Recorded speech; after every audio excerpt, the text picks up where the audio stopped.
بسم اللہ الرحمن الرحیم۔ آج انشاءاللہ سورہ بقرہ کا رکوع نمبر 14 ہم انشاءاللہ پڑھیں گے۔ پہلے اس کا لفظی ترجمہ، مختصر گرامر ہوگی اور اس کے بعد اس کی تفسیر ہوگی انشاءاللہ۔ وقالت الیہود، اور کہا یہود نے، کہا، قالت مؤنث کا صیغہ اس لیے ہے کہ یہود ایک قوم ہے نا، تو قوم عربی میں اس کے لیے مؤنث کا لفظ بھی استعمال ہوتا ہے۔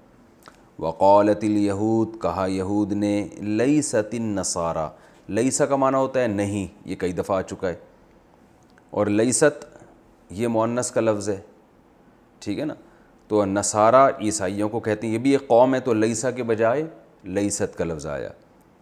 لیست النصارى علی شیء، علی کا معنی پر، شیء کا معنی کوئی چیز۔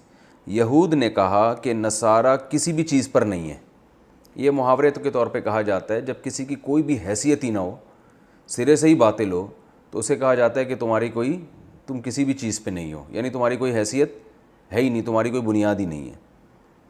وقالت النصارى، اور نصارہ نے کہا، یعنی عیسائیوں نے کہا، لیست الیہود علی شیء، یہود کا سرے سے کوئی مذہب ہے ہی نہیں۔ وہم یتلون الکتاب، حالانکہ یہ لوگ کتاب کی تلاوت کرتے ہیں۔ کذالک، اسی طرح، قال الذین، کہا ان لوگوں نے، لا یعلمون، جو کچھ بھی نہیں جانتے، جو مشرکین مکہ ہیں جن کے پاس کوئی سرے سے آسمانی کتاب ہی نہیں ہے، وہ بھی یہی باتیں کرتے ہیں۔ انہوں نے بھی کیا کہا؟ مثل قولہم، ان کے قول کی مثل کہا۔ انہوں نے بھی یہ کہا کہ یہ دونوں ہی کیا ہیں، بالکل سرے سے باطل ہیں، یہ تینوں ایک دوسرے کو کیا کہہ رہے ہیں؟ سرے سے ان کی کوئی حیثیت ہے ہی نہیں۔ فاللہ، پس اللہ تعالیٰ، یحکم بینہم، حکم، یحکم کا معنی فیصلہ کرنا بھی آتا ہے، کہتے ہیں نا حکم بنایا ہے ہم نے آپ کو۔ ایک تو حکم آرڈر کو کہتے ہیں، اور حکم کہتے ہیں جو فیصلہ کرنے والا ہوتا ہے نا دو بندوں کے درمیان۔ تو یہاں یحکم سے مراد وہ آرڈر نہیں ہے حکم، بلکہ فیصلہ کرنا۔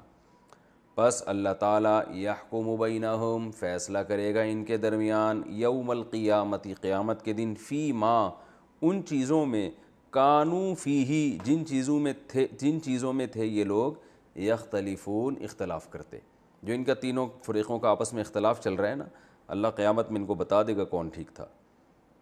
ومن اظلم، اور کون ہے، اظلم یہ افعلو، اس میں تفضیل، جیسے اضربو دوسرے کے مقابلے میں زیادہ مارنے والا، اظلم دوسرے کے مقابلے میں زیادہ ظالم۔ ومن اظلم، اور اس سے بڑا ظالم کون ہے؟ کس سے بڑا؟ من اصل میں یہ تھا من الگ تھا اور من الگ، من کا معنی سے، من کا معنی وہ شخص، اس شخص سے بڑا ظالم کون ہوگا؟ منع مساجد اللہ، جو روکے لوگوں کو اللہ کے گھروں سے۔ منع کا معنی منع کرنا، کہتے ہیں یہاں جانا منع ہے، لکھا ہوتا ہے نا، مسجد کی جمع مساجد۔ اس سے بڑا ظالم کون ہوگا جو لوگوں کو اللہ کے گھروں سے روکے؟ ان یذکر، یعنی اس بات سے روکے کہ یذکر، کہ یاد کیا جائے، فیہا، ان گھروں میں، اسمہ، اللہ کا نام، یعنی اس کو ڈیفائن کیا جا رہا ہے کس طور پر روکتا ہے۔ اس سے بڑا ظالم کون ہے جو لوگوں کو اللہ کے گھروں سے روکے، یعنی اس بات سے روکے کہ اب مسجد میں اللہ کا نام لیا جائے، اس کا تذکرہ کیا جائے۔ وسعی، اور وہ کوشش کرے، سعی کا لفظ کئی دفعہ آ چکا ہے، سعی کوشش کو کہتے ہیں، سعی یا تھا اصل میں ضربہ کی طرح، وسعی، اور وہ کوشش کرے، فی خرابیہا، اس کو برباد کرنے کی، مسجدوں کو ویران کرنے کی کوشش کرے، اس سے بڑا ظالم کون ہو سکتا ہے؟ خراب اردو میں بھی خراب استعمال ہوتا ہے، ایک ہوتا ہے تعمیر کا معنی آباد کرنا، خراب کا معنی اس کو برباد کر دینا۔ اولئک، یہ وہ لوگ ہیں، ما کان لہم، نہیں ہے ان کے لیے، ان یدخلوہا، یہ بات کہ یدخلو، کہ وہ داخل ہوں، ہاں ان مسجدوں میں، الا، مگر اس حالت میں، خائفین، کہ خوف کی حالت میں ہوں۔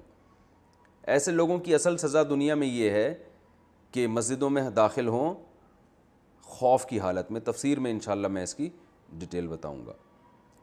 لہم فی الدنیا خزی، ان لوگوں کے لیے دنیا میں خزی، خزی کہتے ہیں ذلت کو، جیسے آتا ہے ولا تخزنا یوم القیامہ، قرآن میں دعا ہے نا، اللہ تو ہمیں قیامت کے دن رسوا نہ کرنا، خز ذلت کو کہا جاتا ہے۔ ان کے لیے دنیا میں ذلت ہے، وَلَهُمْ فِي الْآخِرَةِ اور آخرت میں ان کے لیے عذاب عظیم بڑا عذاب ہے۔ وَلِلَّهِ الْمَشْرِقُ اور اللہ ہی کے لیے ہے مشرق، والمغرب اور مغرب بھی، مشرق بھی اللہ کا مغرب بھی اللہ کا۔ فَأَيْنَمَا أَيْنَا کا معنی جہاں بھی، ما یہ زائد لفظ ہے، أَيْنَمَا کا معنی ہوتا ہے جہاں چاہو۔ فَأَيْنَمَا تُوَلُّوا وَلَّيَا يُوَلِّيُّ سَبَّحَ يُسَبِّحُ کی طرح، تولو اصل میں تھا تولیون، تسبحون کی طرح، تو نون حذف ہو گیا تو تولیو پھر پڑھا جاتا ہے تولو، پیٹ پھیرنا۔ اینما تولو تم جہاں بھی رخ کرو گے، تم جہاں بھی، تولو کا معنی رخ کرنا بھی ہوتا ہے، تم جدھر بھی رخ کرو گے، فَثَمَّ فا کا معنی تو، ثم کا معنی وہاں، یہ ثم نہیں ہے، ثم الگ چیز ہے، ثم کا معنی ہوتا ہے پھر، ثم کا معنی ہوتا ہے وہاں، تم جہاں بھی رخ کرو گے، فَثَمَّ تو وہاں ہے وجہ اللہ، اللہ کا چہرہ، جہاں بھی رخ کرو گے اللہ کی ذات وہاں موجود ہے۔ ان اللہ بے شک اللہ تعالیٰ واسع وسعت والا ہے، علیم اور جاننے والا ہے۔ وقالو اور یہ لوگ کہتے ہیں، اتخذ اللہ ولدا ٹھہرا لیا اللہ نے ایک بیٹا، ولد اولاد کو کہتے ہیں نا، اللہ نے اولاد ٹھہرا لی ہے۔ سبحانہ سبحان کا معنی ہوتا ہے عیب سے پاک ہونا، وہ عیب سے پاک ہے، بلکہ لہو ما فی السماواتی اسی کے لیے ہے جو کچھ آسمانوں میں، والارض اور جو کچھ زمین میں ہے، کلن تمام کے تمام، لہو اسی اللہ کے لیے، قانتون فرما برداری کرنے والے، آسمان اور زمین میں جو کچھ ہے سب اللہ کا فرما بردار ہے۔ بدیع السماوات والارض آسمانوں اور زمینوں کو ابتدا میں پیدا کرنے والا۔ بدیع اصل میں کہتے ہیں جو بالکل نئے سرے سے کسی چیز کو بنائے، جس کی پہلے کوئی حقیقت ہی نہ ہو، اسی سے بدعت لکھنا ہے نا، بدعت کیا مطلب، دین میں بالکل ایک نئی چیز جس کا کوئی ثبوت ہمیں ملتا ہی نہ ہو، تو بدعت بھی نئی چیز کو کہتے ہیں، اور بدیع بالکل نئے سرے سے کسی چیز کو لانے والا، تو آسمانوں اور زمینوں کو بالکل ابتدا سے پیدا کرنے والا ہے۔ وَإِذَا اور جب، قضا امراً قضا فیصلہ کرتا ہے، اصل میں تھا قضایا، جب فیصلہ کرتا ہے کسی کام کا، فَإِنَّمَا تو محض، یقول لہو اس چیز کے بارے میں، اس چیز کے لیے کہہ دیتا ہے، کن کیا تھا، یہ آرڈر کا صیغہ امر کا، اصل میں تھا کوانا یکونو، جس کو پڑھا جاتا ہے کانا یکونو، اس کا معنی ہوتا ہے ہونا، جیسے انگلش میں بی ہے نا، بی ایک لفظ استعمال ہوتا ہے، بی اس کے بہت سارے استعمال ہیں، تو اسی طرح عربی میں تقریباً اسی سے ملتا جلتا کانا ہے، کہتے ہیں نا ہی ول بی اے ڈاکٹر، وہ ایک ڈاکٹر بن جائے گا، تو عربی میں کیا ہوگا، یکونو دکتورن، وہ ہو جائے گا کیا، ڈاکٹر ہو جائے گا۔ تو اب کوانا یکونو، اس کا معنی ہونا، یکونو کو پڑھا جاتا ہے یکونو، اور میں نے بتایا تھا امر بنانے کا طریقہ کیا ہے، شروع کے جو یا ہے نا یا تا ہے اس کو حذف کر دیتے ہیں، تو یہ بن جائے گا کون، یکونو کو جب شروع میں یا حذف کریں گے اور آخر میں نون کو ساکن کریں گے، امر میں آخر کو ساکن بھی کیا جاتا ہے نا، تو یہ بن گیا کون، تو کون کو پڑھا جاتا ہے کن، کیونکہ اتنا لمبا کون کھینچے گا اس کو، کون تو پڑھا کیا جاتا ہے کن، کیا مطلب ہو جا۔ تو اللہ تعالیٰ فرماتے ہیں جب وہ کسی چیز کے بارے میں کہتا ہے کن ہو جا، فا تو کیا ہوتا ہے یکون، وہ ہو جاتی ہے، یکونو وہ کیا ہو جاتی ہے، وہ ہو جاتی ہے بس۔ وقال الذین اور کہا ان لوگوں نے، لا یعلمون جو کچھ بھی نہیں جانتے، کیا کہا انہوں نے، لولا کا مطلب ہوتا ہے کیوں نہیں، جیسے عربی میں یہ لفظ استعمال ہوتا ہے لولا تنزلوا، آپ ہمارے یہاں کیوں نہیں نازل ہوتے، یعنی تشریف کیوں نہیں لاتے آپ ہمارے یہاں، فتصیب خیرا آپ کو کوئی خیر پہنچے یا آپ خیر کو پہنچ جائیں، کچھ فائدہ ہو جائے آپ کو، تو یہی ہے لولا، جیسے حضرت عمر نے ایک موقع پر فرمایا لولا علی، علی نہ ہوتے، لولا کا معنی یہ بھی ہوتا ہے کہ اگر یہ نہ ہوتا تو یہ نہ ہوتا، اور لولا کا ایک معنی یہ بھی ہوتا ہے کہ ایسا کیوں نہیں ہو رہا، تو لولا یکلمنا اللہ، اللہ ہم سے کلام کیوں نہیں کرتا، کلم یکلم تکلیماً کا معنی کلام کرنا، کہ اللہ ہم سے براہ راست کلام کیوں نہیں کرتا، او تأتینا یہ ایسا کیوں نہیں ہوتا، تأتی عطایا یأتیو کا معنی آنا، تأتی مؤنث کا صیغہ ہے نا، کہ یا ہمارے پاس کوئی نشانی کیوں نہیں آتی. کذالک قال الذین من قبلہم، اسی طرح کہا ہے ان لوگوں نے بھی جو ان سے پہلے گزرے ہیں. کیا کہا ہے؟ مثل قولہم، انہی جیسی باتیں ہیں. یہ سب پرانے قصے ہیں جو اس سب کے ایک ہی جیسے پیغمبروں پہ اعتراضات ہوتے ہیں. تشابہت قلوبہم، سب کے دل ایک جیسے متشابہ ہیں. تشابہت، تضارب یتضارب تضاربا، تشابہ یتشابہ تشابہن، متشابہ ہونا، ایک دوسرے سے ملنا جلنا، تو ایک دوسرے جیسے ان کے قلب مل چکے ہیں. قد بینا الآیات، ہم نے کھول کھول کے نشانیاں بیان کر دی ہیں. لقوم، ایسی قوم کے لیے، یوقنون، جو یقین کرنا چاہتی ہو، جو یقین لانا چاہتی ہے. جو یقین لانا چاہیں گے ان کے لیے بہت سی نشانیاں بیان کر چکے ہیں ہم. انا اصل میں تھا انا نا، انا کا معنی بے شک، نا کا معنی ہم، تو یہ اس کو شارٹ کر کیا جاتا ہے انا. بے شک ہم نے، ارسلنا کا، ارسل یرسلو ارسالن، اکرم یکرم اکرامن کی طرح بھیجنا. بے شک ہم نے بھیجا ہے آپ کو، بالحقی، حق کے ساتھ، بشیرن، خوشخبری دینے والا بھی، بشارت سے نکلا ہے، ونذیرن، اور ڈرانے والا بنا کے بھی. ولا تسألوا، اور آپ سے سوال نہیں کیا جائے گا، پیسو وائس ہے نا. ولا تسألوا، اور آپ سے سوال نہیں کیا جائے گا، عن اصحاب الجحیم، جحیم والوں سے، جہنم والوں کے بارے میں آپ سے سوال نہیں کیا جائے گا. ولن ترضی، رضی یرضی، راضی ہونا، اور ہرگز راضی نہیں ہوں گے آپ سے. یہ ترضا اصل میں واحدہ مؤنث غائبہ کا صیغہ ہے. جیسے ہوتا ہے نا، ضربہ ضربا ضربو، ضربت ضربتا ضربنا، سوری، یضربو یضربانی یضربونا تضربو، تو یرضیو یرضیانی یرضیونا ترضیو. تو یہود کا لفظ چونکہ مؤنث ہے نا، اس لیے یرضا کے بجائے ترضا استعمال ہو رہا ہے. ولن ترضا، ہرگز راضی نہیں ہوں گے، عن کا آپ سے، الیہود، یہودی، ولا، اور نہ ہی النصارى، عیسائی، ہرگز آپ سے خوش نہیں ہوں گے، حتیٰ، یہاں تک کہ، تتبعا، آپ اتباع کرنا شروع کر دیں، ملتہم، ان کی ملت کی. جب تک ان کے مکمل فالو نہیں کریں گے آپ سے خوش نہیں ہوں گے. قل، لیکن آپ ان سے کہہ دیجئے، ان ھدی اللہ، بے شک اللہ کی جو ہدایت ہے، ھو الھدی، وہی کیا ہے؟ اصل اوریجنل ہدایت ہے. وَلَئِن، واو کا معنی اور، لام تاکید کے لیے، ان کا معنی اگر، اتبعتا، اس کو ملا کے پڑھتے ہیں ان اتبعتا، اصل میں تھا اتبعتا الگ ہے، ان الگ ہے، لیکن الف سائلنٹ ہو گیا تو کیا پڑھا جاتا ہے؟ وَلَئِن اتبعتا، اور اے نبی صلی اللہ علیہ وسلم اگر آپ نے اتباع کی، اہواءہم، ان کی خواہشات کی. ہوا کہتے ہیں خواہش کو، کہتے ہیں نا حرص و ہوا میں مبتلا ہو گیا ہے، اہوا اس کی جمع آتی ہے.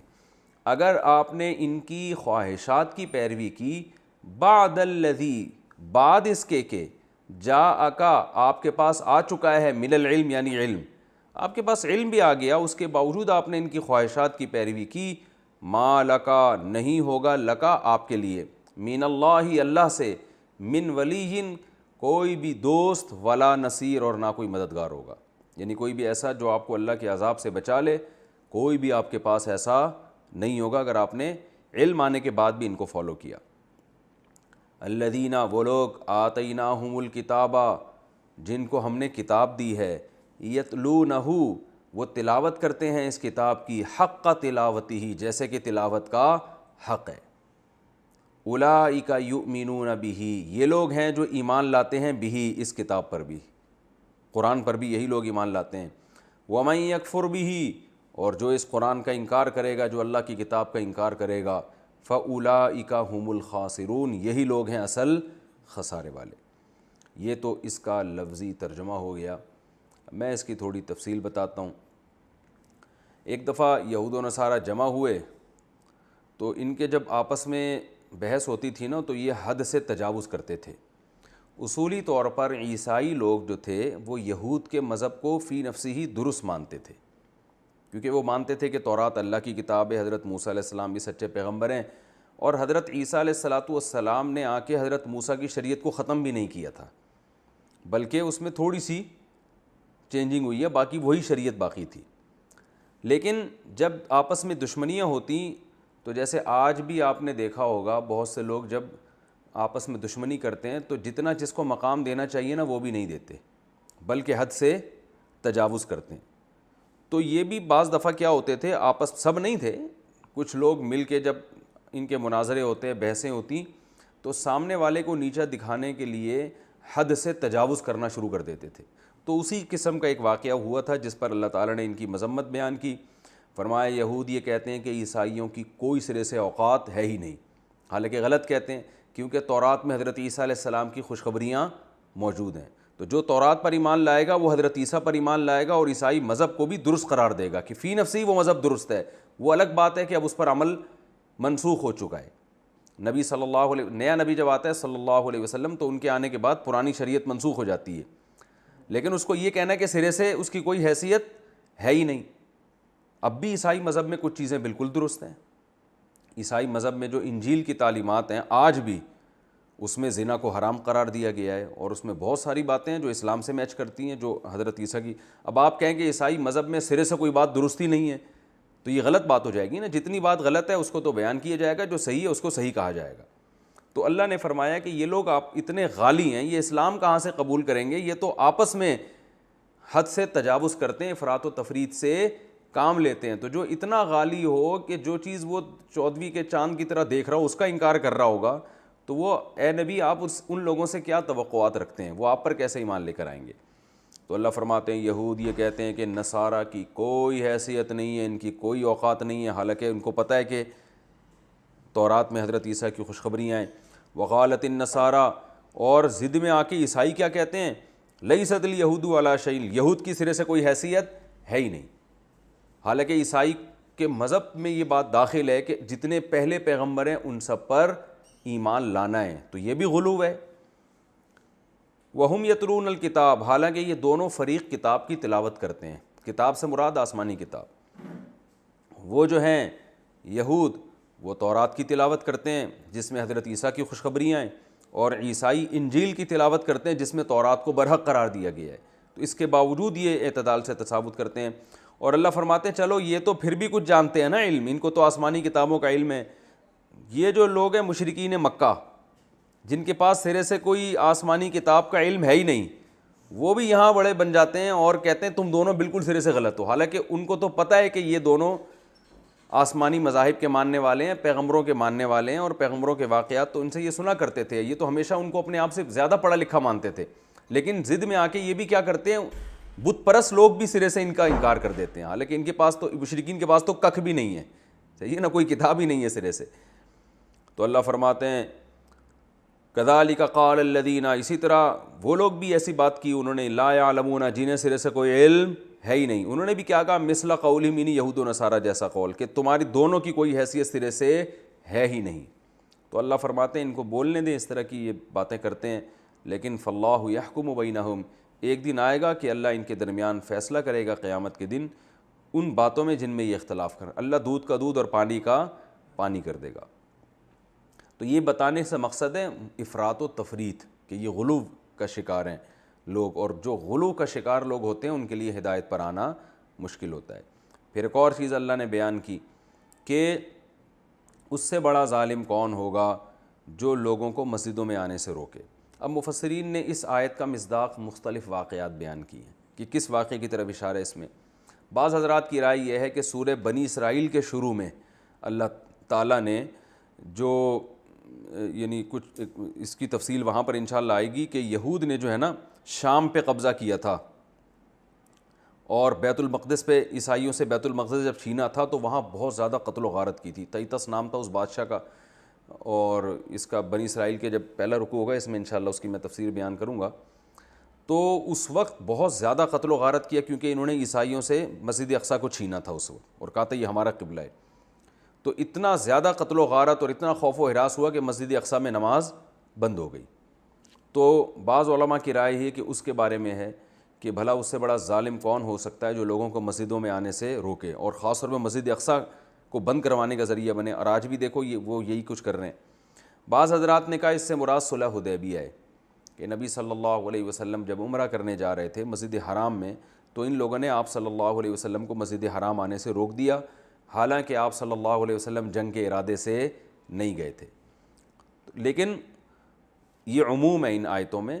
اور بعض حضرات نے کہا کہ جب نبی صلی اللہ علیہ وسلم کو قبلہ کے تبدیل کرنے کا حکم دیا گیا ہے نا، کہ بیت المقدس کے بجائے اب کون سا قبلہ ہے؟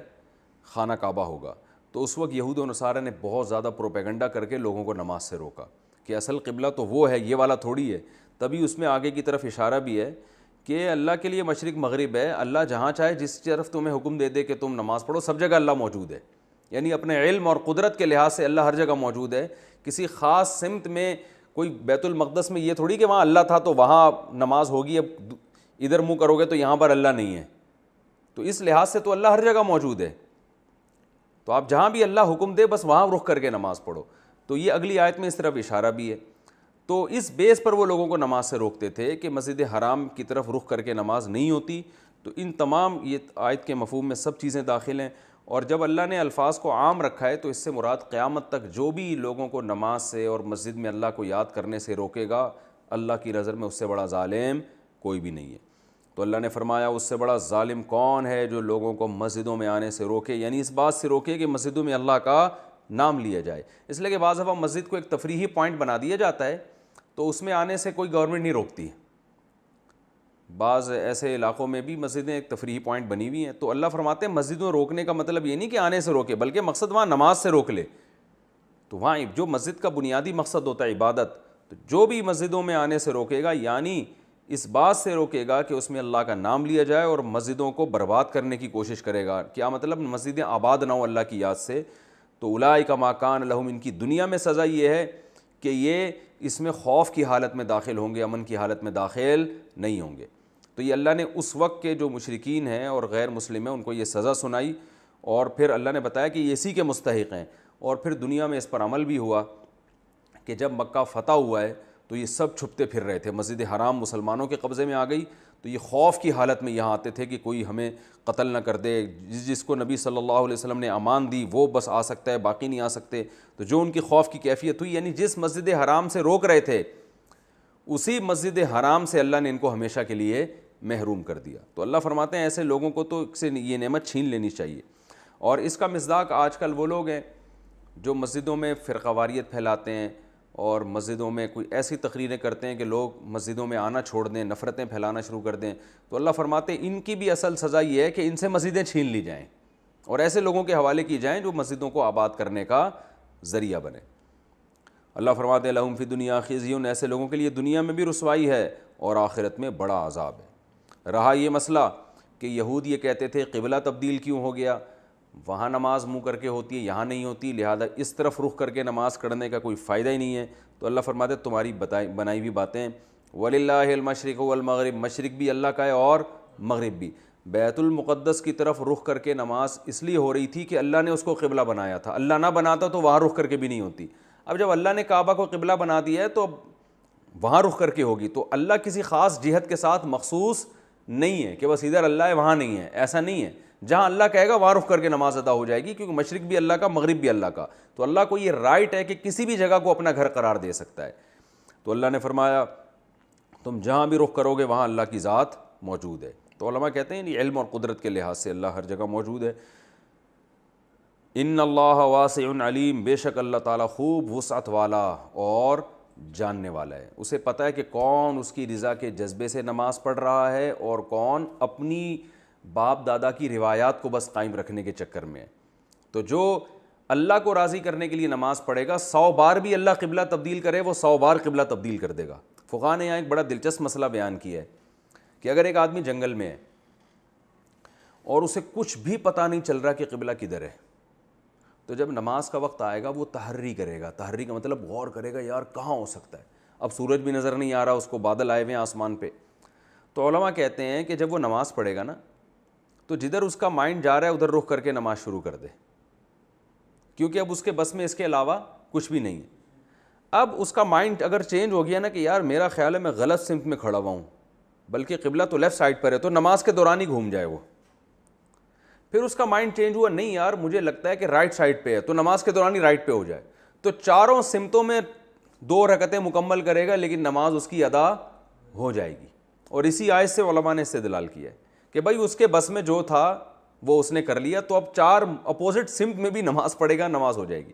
بلکہ اس سے بھی زیادہ عجیب مسئلہ فقہاء نے بیان کیا ہے اسی آیت کی روشنی میں کہ اگر 5 آدمی جمع ہیں جنگل میں اور نماز کا ٹائم ہے، ان کو سمجھ میں ہی نہیں آ رہا قبلہ کدھر ہے۔ اب ایک نے امام بننا ہے، دوسرے اس کے مقتدی ہیں۔ امام کا خیال ہے کہ قبلہ ادھر ہے، تو امام امامت کرے گا اور اس طرف رخ کرے گا، مقتدی کا خیال ہے کہ قبلہ ادھر ہے، مقتدی اس کے پیچھے نماز کی نیت کرے گا لیکن یہ ادھر رخ کر کے نماز پڑھے گا۔ یہ عجیب سی جماعت ہوگی کہ ایک مقتدی کا رخ ادھر ہے، ایک کا رخ ادھر ہے، ایک کا رخ ادھر ہے۔ البتہ فقہا کہتے ہیں کہ ایک مقتدی کی رائے یہ ہے کہ جہاں امام کا رخ ہے نا قبلہ بالکل اپوزٹ سائڈ پر ہے، تو وہ پھر اپنی نماز پڑھے گا، وہ امام کے پیچھے نہیں پڑھے گا۔ اپنی اس لیے پڑھے گا کہ جب وہ ادھر رخ کر کے نماز پڑھے گا تو وہ امام کے پیچھے کہلائے گا نہیں پھر وہ، اور مقتدی کے لیے ضروری ہے کہ وہ امام کے پیچھے کھڑا ہو، کیونکہ جب وہ ادھر رخ کر کے نماز پڑھے گا تو یہ امام کے پیچھے نہیں ہوگا بلکہ امام اس کے پیچھے ہو جائے گا، اس کی رائے کے مطابق۔ تو اس لیے وہ شخص جس کا رخ بالکل امام کے اپوزٹ ہو وہ تو انفرادی نماز پڑھے گا، باقی کوئی ادھر منہ کر کے پڑھے گا، کوئی ادھر منہ کر کے پڑھے گا، کوئی ادھر ترشی، کوئی ادھر، سب کی جماعت سے نماز ہو جائے گی۔ تو یہ مطلب ہے کہ بھائی جہاں اللہ نے تمہیں کہہ دیا رخ کر کے نماز پڑھو تو بس وہیں نماز ہوتی ہے۔ تو اب اللہ نے کہا ہے کہ جنگل میں تمہیں جدھر سمجھ میں آئے ادھر ہی رخ ہوگا، کیونکہ اب ہمارے پاس اس کے علاوہ تو کوئی دلیل ہے نہیں جنگل میں، تو بس جس کے یہی ہے کہ فاتقوا اللہ ما استطعتم، اللہ نے فرمایا جتنی استطاعت ہے اتنا اللہ سے ڈرو۔ تو اب اللہ سے ڈرنے کا طریقہ یہ ہے کہ قبلہ جہاں ہو ادھر رخ کرے، ہمیں نہیں پتہ کہاں قبلہ ہے تو بھائی جتنا جو کھوپڑی میں آ رہا ہے اسی طرف پڑھ لو، اور کیا ہو سکتا ہے، اس کے علاوہ تو اور کچھ ہو نہیں سکتا۔ جس کی کھوپڑی میں جو آ رہا ہے وہ اس طرف رخ کر کے نماز پڑھے گا اور سب کی نماز قبول ہو جائے گی۔ لیکن یہ اس امت کی خصوصیت ہے، خوبی ہے کہ اس نے اللہ کے حکم کی روح کو دیکھا ہے، لہذا اس نے کہا مختلف سمتوں میں بھی نماز ہو جائے گی۔ لیکن جو یہود و نصارہ تھے وہ ایک بات کو پکڑ کے بیٹھ گئے تھے کہ بیت المقدس کی طرف ہی رخ کر کے نماز ہوتی ہے، باقی کہیں ہوتی نہیں ہے۔ تو اللہ انہی کا جواب دیتا ہے بار بھائی کہ بھائی وہ بیت المقدس کی طرف اس لیے رخ کر کے نماز ہو رہی تھی کہ اللہ نے حکم دیا تھا، تو جب اللہ اگر چینج کر دے گا تو اللہ کوئی رائٹ ہے نا، تو اب جہاں چینج کیا وہاں رخ کر کے نماز ہوگی۔ تو اس پہ تو بحث کرو کہ اللہ نے حکم دیا کہ نہیں دیا، اس پہ بحث نہیں کرو کہ بیت المقدس قیامت تک کے لیے بن گیا، یہ قابل بحث نہیں ہے۔ فرمایا وقالوا اتخذ اللہ ولدا، اور یہ لوگ نصارہ کی اپنی حالت کیا ہے، یہ کہتے ہیں کہ اللہ نے اولاد ٹھہرا لیا کسی کو۔ سبحانہ بل لہ ما فی السماوات والارض، وہ تو پاک ہے ہر عیب سے، اسی کے لیے آسمان اور زمین میں جو کچھ ہے۔ کل لہ قانتون، سب اسی کے فرما بردار ہیں، اور ایسی ذات ہے جس نے آسمانوں اور زمینوں کو پہلی مرتبہ پیدا کیا، تو جو ایسا ہے اس کے ساتھ کوئی شریک نہیں ہو سکتا، اس جیسا کوئی نہیں ہو سکتا۔ جبکہ اولاد باپ کی جنسی ہوتی ہے، بھائی باپ پہ جاتی ہے نا اولاد، ماں پہ جاتی ہے، باپ پہ جاتی ہے، تو اس کا مطلب اولاد تو باپ جیسی ہوتی ہے، اس میں بہت سی خصوصیات۔ جبکہ اللہ فرماتے ہیں میری جو صفات ہیں ان سے تمہیں پتہ چل جانا چاہیے کہ میرے جیسا کوئی دوسرا ہو نہیں سکتا، جب ہو نہیں سکتا تو میرے اولاد بھی نہیں ہو سکتی۔ تو اللہ فرماتے ہیں بل لہ ما فی السماوات والارض کل لہ قانتون بدیع السماوات والارض واذا قضى امرا، اور میری خاصیت ہے کہ جب میں کسی کام کا فیصلہ کر لوں تو میں صرف یہ کہتا ہوں ہو جا تو وہ ہو جاتی ہے۔ جبکہ تو یہ جو ذات ہے نا، یہ سب اس چیز کی علامتیں ہیں کہ اللہ جیسا کوئی بھی نہیں ہے، تو لہذا اس کی اولاد بھی نہیں ہو سکتی۔ وقال الذین لا یعلمون، اور پھر یہ جو مشرکین مکہ تھے نا، ان کو اللہ تعالیٰ لا یعلمون سے خطاب کرتا ہے، ان کو کخ بھی نہیں پتہ۔ یہود و نصارہ کو تو پھر بھی اللہ تھوڑا پروٹوکول دیتے ہیں، اہل کتاب سے تعبیر کرتے ہیں کہ ہم نے ان کو علم میں فضیلت دی، لیکن جو بت پرست تھے مشرکین مکہ ان کو اللہ تعالیٰ لا یعلمون، انہیں کچھ بھی نہیں پتہ، کیونکہ حضرت اسماعیل علیہ السلام میں اور ان میں 2000 سال کا فرق آ گیا تھا نا، 2000 سال میں پیغمبر کی 2-4 چیزیں رہ گئی تھیں، باقی سب ختم ہو گیا ان کے پاس۔ تو اللہ فرماتے ہیں کہ ان کو دیکھو کہ جو کخ بھی نہیں جانتے وہ نبی پر کیا اعتراض کرتے ہیں، لولا یکلمنا اللہ، کہ اللہ ہم سے براہ راست ہم کلام کیوں نہیں ہوتا، نبی صلی اللہ علیہ وسلم پہ قرآن کیوں نازل کر رہا ہے، ہم سے براہ راست ہم کلام کیوں نہیں ہوتا، او تاتینا آیا، کوئی بڑی نشانی کیوں نہیں آ جاتی۔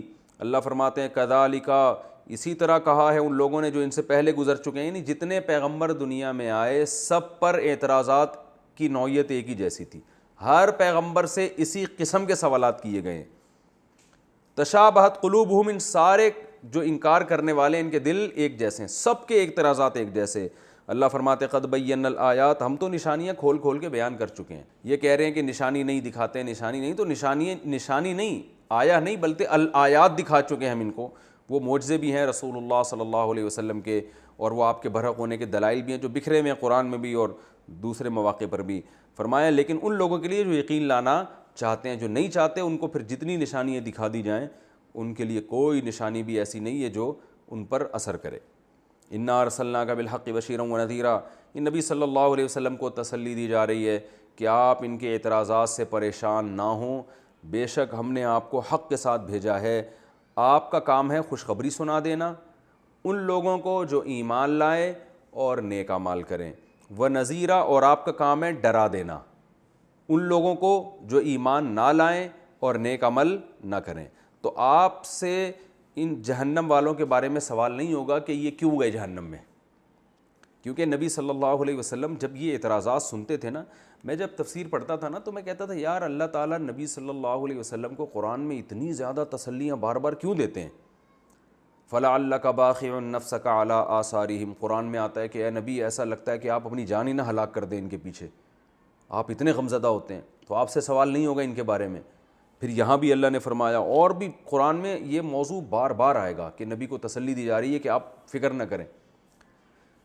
تو میں کہتا تھا اتنا زیادہ کیوں ہے. لیکن جب آدمی خود اس فیلڈ میں آتا ہے نا تبلیغ کی لائن میں، اور جب بیہودہ اعتراضات لوگوں کے سنتا ہے اور پڑھے لکھے لوگوں کی طرف سے الٹے الٹے اعتراضات سنتا ہے، تو واقعی دل کی جو کیفیت ہوتی ہے نا، تو اس سے اندازہ ہوتا ہے یار نبی کی کیا حالت ہوتی ہوگی. اچھے اچھے پڑھے لکھے لوگ الٹے الٹے اعتراضات کر رہے ہوتے ہیں بیہودہ قسم کے، انہیں دلائل سے بات سمجھاؤ تو پھر وہ جواب الٹا جواب آگے سے ملتا ہے. تو آدمی کہتا ہے یار یہ پڑھے لکھے لوگوں کی سمجھ میں بات نہیں آ رہی. تو یہ انسان کی فطرت ہے.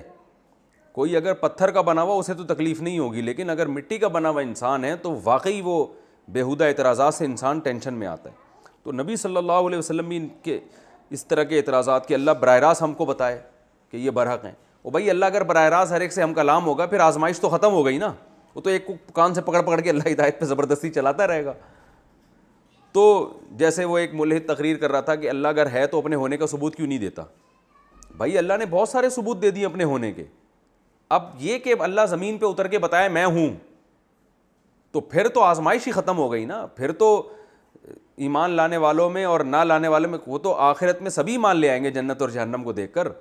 تو یہ کیسا بےہودہ اعتراض ہے. تو اللہ تو ہونے کا ثبوت دیتا ہے مگر وہ ثبوت میں غور کرنا پڑتا ہے.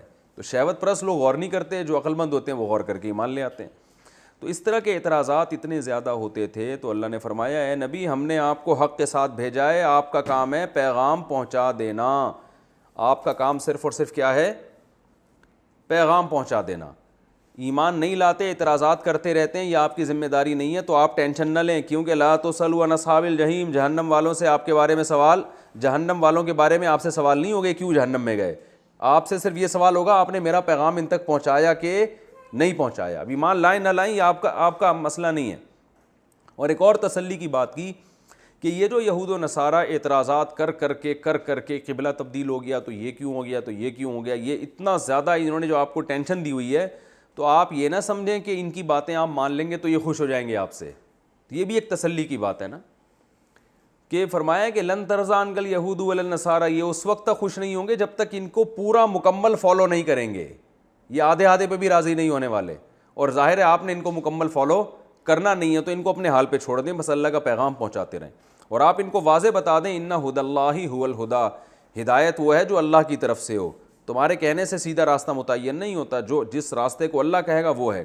اور آگے نبی صلی اللہ علیہ وسلم کو بھی اللہ نے تنبیہ فرمائی کہ اگر آپ نے ان کی خواہشات کی اتباع کی، آپ کے پاس حالانکہ علم بھی آ چکا ہے، دلائل بھی آ چکے ہیں اسلام کے برحق ہونے کے، تو اگر آپ نے ان کے دباؤ میں آ کے ان کی جو آپ کو یہ ٹارچر کر رہے ہیں ذہنی طور پر، ان کو فالو کرنا شروع کر دیا تو آپ بھی یاد رکھیں آپ کا اللہ کی طرف سے کوئی دوست اور مددگار نہیں ہوگا. یہ اس لیے بتایا گیا ان لوگوں کو مایوس کرنے کے لیے. نبی صلی اللہ علیہ وسلم سے تو یہ توقع ظاہر نہیں ہے توقع کہ آپ ان کو فالو کریں گے، لیکن قرآن میں اللہ نے یہ آیتیں نازل کر کے یہود و نصارہ کو مایوس کر دیا ہے کہ بھائی ہم نے اپنے نبی کو صاف لفظوں میں حکم دیا ہے کہ آپ کو فالو نہیں کرنا. نبی صلی اللہ علیہ وسلم آپ کو فالو نہیں کریں گے کیونکہ اللہ نے صاف لفظوں میں آپ کو اس کام سے منع کر دیا ہے. آگے اللہ تعالیٰ فرماتے ہیں نبی صلی اللہ علیہ وسلم کو بھی اس میں دوبارہ تسلی ہے کہ آپ کی دعوت اتنی برحق ہے اور آپ جو دین لے کر آئے ہیں اتنا برحق ہے کہ یہود و نصارہ میں جو لوگ اپنی کتابوں کی تلاوت کرتے ہیں اور صحیح طرح سے تلاوت کرتے ہیں جیسے کہ تلاوت کا حق ہے، تو وہ یقیناً آپ پر ایمان لے کر آئیں گے. فرمایا الذین آتیناہم الکتاب، وہ لوگ جن کو ہم نے کتاب دی ہے یعنی تورات اور انجیل دی ہے، یتلونہ حق تلاوتہ، یہاں پر وہم کا لفظ مقدر ہے، مقدر کا مطلب چھپا ہوا ہے، یعنی وہم یتلونہ، اور وہ اس کی تلاوت کا حق بھی ادا کرتے ہیں. تو اولئک یؤمنون بہ، یہ لوگ ہیں جو اس کتاب پر یعنی قرآن پر بھی ایمان لائیں گے. ومن یکفر بہ، جو اس قرآن کا انکار کرے گا وہ لوگ خسارے والوں میں سے ہیں. تو یہ تو اس رکوع کا میں نے تفسیر بیان کی. اس میں ہمیں اسباق کیا ملتے ہیں، جلدی تھوڑا ٹائم رہ گیا 3-4 منٹ میں اس کو بیان کر دیتا ہوں. پہلی بات ہمیں اس رکوع سے جو پہلا سبق ملتا ہے وہ یہ کہ ہمیں کسی کی بھی مخالفت میں حد سے کبھی بھی تجاوز نہیں کرنا چاہیے. جتنا جو غلط ہو اس کو اتنا ہی غلط کہنا چاہیے. جیسے کہ قرآن نے بتا دیا کہ یہود و نصارہ ایک دوسرے کا سرے سے انکار ہی کر دیتے ہیں، بعض یہود و نصارہ، اور مشرکین مکہ بھی بالکل ہی جڑ سے اکھاڑ. حالانکہ مشرکین تو خود ان سے معلومات لیا کرتے تھے اور ان کا ادب کرتے تھے کہ یہ ہم سے زیادہ پڑھے لکھے ہیں اور یہ پیغمبروں پر ایمان رکھنے والے لوگ ہیں، تو یہ تو خود مانتے تھے. لیکن جب بحث ہوتی ہے تو بالکل حد سے تجاوز کرتے ہیں. تو پہلا ہمیں اس رکوع سے یہ سبق ملا. دوسرا سبق ملا کہ اللہ کی یاد سے کسی کو روکنا یہ بہت بڑا ظلم ہے. اچھا یہ بات خوب یاد رکھیں، قرآن میں جو آتا ہے نا اس سے بڑا ظالم کون ہے جو یہ کام کرے، تو یاد رکھیں یہ جو لفظ ہے نا اس سے بڑا ظالم، یہ اور بھی گناہوں کے بارے میں آئے کہ اس سے بڑا ظالم کون ہے جو اللہ کے ساتھ شرک کرے، اس سے بڑا ظالم کون ہے افتراء علی اللہ کذبا، جو اللہ پہ جھوٹ باندھے. تو اب قرآن سب سے بڑا ظالم اللہ پہ جھوٹ باندھنے والے کو بھی قرار دے رہا ہے، قرآن سب سے بڑا ظالم قاتل کو بھی قرار دے رہا ہے، قرآن سب سے بڑا ظالم ان کو بھی قرار دے رہا ہے جو لوگوں کو مسجدوں سے روکیں. تو یہ سب سے بڑے ظالم، ظاہر ہے سب سے بڑا تو ایک ہی ظالم ہوگا نا. تو اس کا مطلب کیا ہوتا ہے یہ خوب سمجھیں. جب بھی قرآن کہتے ہیں نا اس سے بڑا ظالم کون ہوگا، تو آگے جو برائی بیان ہوتی ہے نا اس برائی کی نوعیت میں سب سے بڑا ظالم یہ ہے. مثال کے طور پر قرآن کہہ رہا ہے اس سے بڑا ظالم کون ہے جو لوگوں کو مسجدوں میں آنے سے روکے. تو پتہ چلا روکنا ایک عمل ہے، تو روکنے کا عمل جہاں بھی ہوگا تو روکنا جب بھی برا ہوگا تو سب سے برا مسجد سے روکنا ہوگا. لوگ روک سکتے ہیں آپ کو آپ کے والدین کے گھر جانے سے، لوگ روک سکتے ہیں آپ کو کاروبار سے روک سکتے ہیں، لوگ آپ کو علاج معالجے سے روک سکتے ہیں، تو یہ سب ظالم ہے. لیکن سب سے بڑا ظالم وہ ہے جو آپ کو اللہ کی یاد سے روکے. تو یہ مطلب ہے. اسی طرح قرآن میں آتا ہے اس سے بڑا ظالم کون ہے جو اللہ پہ جھوٹ باندھے. کیا مطلب؟ جھوٹ باندھنا کسی پر یہ ایک ظلم ہے. تو ان میں سب سے بڑا ظالم وہ ہوگا اس نوعیت میں جو اللہ پہ باقاعدہ جھوٹ باندھنا شروع کر دے. اور واقعی کسی اور پہ جھوٹ باندھنا اتنا بڑا ظلم نہیں جتنا اللہ پہ جھوٹ باندھنا. تو مطلب کیا ہوتا ہے؟ سب سے بڑا ظالم جو جرم آگے بیان ہو رہا ہے اس قسم کے جرائم میں سب سے بڑا جرم یہ ہے. یہ مطلب ہوتا ہے اس قسم کی آیتوں کا. تیسرا سبق ہمیں یہ ملتا ہے کہ ہمیں شریعت کو، اللہ کے حکم کو فالو کرنا ہے. آم کھانے سے مطلب ہونا چاہیے، پیڑ گننے سے نہیں. تو اللہ نے کہہ دیا بیت المقدس کی طرف رخ کرو تو وہاں کریں گے، اللہ نے کہہ دیا کعبہ کی طرف رخ کرو تو وہاں کریں گے. اگر اللہ کہیں اور قبلہ بنا دیتے تو ہم وہاں کر لیتے. تو یہ جو آج کل لوگ جو ہے نا شریعت کے حکم کو فالو نہیں کر رہے ہوتے بلکہ اپنے مزاج کو داخل کیا ہوا ہوتا ہے دین میں. ایک صاحب نے تیمم سے نماز پڑھی، ایک ہفتہ مجبوری تھی، شریعت نے اجازت دی تھی، تو انہوں نے کہا یار اس سے تو مزہ ہی نہیں آ رہا نماز پڑھنے. تو ہمارے حضرت نے فرمایا آپ کے بارے میں ڈر ہے کہ آپ کہیں کافر نہ ہو گئے ہوں. بھائی جب اللہ نے اجازت دی ہے پانی نہ ہونے کی صورت میں تیمم سے نماز پڑھو تو چاہے 6 مہینے پڑھنی پڑے 6 مہینے پڑھو، اس میں کیا جا رہا ہے. تو جو اللہ کا حکم ہے اس کو فالو کرنا ہے ہم نے. اور یہ بھی ہمیں یہ پتہ چلتا ہے کہ جو نبی کو تسلی دی ہے کہ ارسلناک بالحق بشیرا و نذیرا، کہ جو بھی مبلغ ہوگا اس کو لوگوں کی طرف سے الٹی سیدھی صلواتیں سننے کو ملیں گی، الٹے سیدھے اعتراضات ہوں گے. تو ہم نے مایوس نہیں ہونا کیونکہ ہمارا اجر اللہ نے ہمیں دینا ہے، پبلک نے نہیں دینا. تو جب اللہ نے دینا تو قیامت میں اللہ اجر دے دے گا. یہ ایمان لائیں نہ لائیں، آپ کی بات مانیں نہ مانیں، آپ نے اپنا فرض ادا کرنا ہے. یہ بھی ہمیں اس آیت سے پتہ چلتا ہے. اور یہ بھی پتہ چلتا ہے کہ الذین آتیناہم الکتاب یتلونہ حق تلاوتہ، اللہ فرماتے ہیں جن کو ہم نے تورات اور انجیل دی جو صحیح طرح سے تلاوت کرتے ہیں، حق ادا کرتے ہیں، وہ تو ایمان لائیں گے، باقی نہیں لائیں گے. پتہ چلا کہ بھئی اللہ کی کتابیں تلاوت کرنے کے بھی 2 طریقے ہیں، ایک تلاوت کا حق ادا کرنا اور ایک ایسے ہی سرسری گزار دینا سر پہ سے. تو ہم اپنے بارے میں غور کریں کہ ہم تلاوت کا حق ادا کرتے ہیں کہ نہیں کرتے ہیں. ہمارے پاس تو قرآن ہے تو ہمیں بھی تلاوت کا حق ادا کرنا چاہیے. اور حق ادا کرنا کسے کہتے ہیں؟